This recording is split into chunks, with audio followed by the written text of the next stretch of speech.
backs to go in and take out Osama bin Laden. They believed that they had found him. And the strike was called back at the last minute, apparently fearing that if they didn't have the permission of the Pakistani government, it would create huge problems. I think leaving key al-Qaeda leaders is the most important problem we face today. Taking those targets out is critical.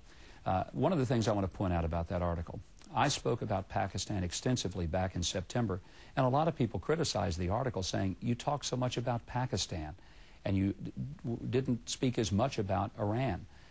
You know, a lot of people have criticized my foreign policy views, but the fact is, in light of what's happened in the last week, some of my comments on Pakistan seem almost prophetic.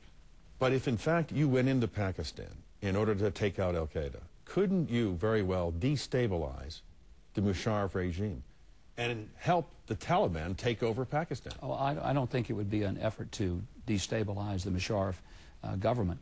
I think what we do have to recognize is we've spent over $10 billion in aid, and the purpose of that aid in Pakistan was to fight terrorism.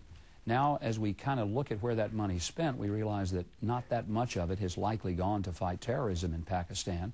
A lot of it has gone to their military for reasons that didn't have to do with terrorism. One of the things that will happen, I believe, as a result of the week's activities is a greater accountability for the money. It is in our best interest for there to be some stability.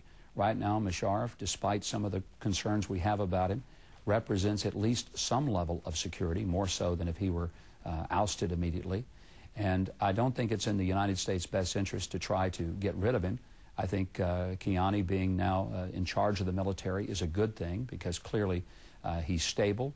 He has a sterling reputation, both as a military commander and as a person who is not so political, but I think will give an even hand to the military, which is something Pakistan has needed. But, Governor, you know how the man and woman on the street in Pakistan would react to a U.S. intervention into their country. Is it worth destabilizing General Musharraf in order to capture Osama bin Laden? Well, I think the question is, would it destabilize him if we simply went in? Is it worth the risk? If it saves American lives, if it potentially takes out al-Qaeda's #1 operative, that's a decision that a president would have to make. And if I were sitting there as president, I would weigh all that information. But let me make sure that everybody understands. The #1 job of the American president is to protect this country, to do every and anything that it can do to make sure that we don't see skyscrapers tumble to the ground in major cities like we did on September 11th.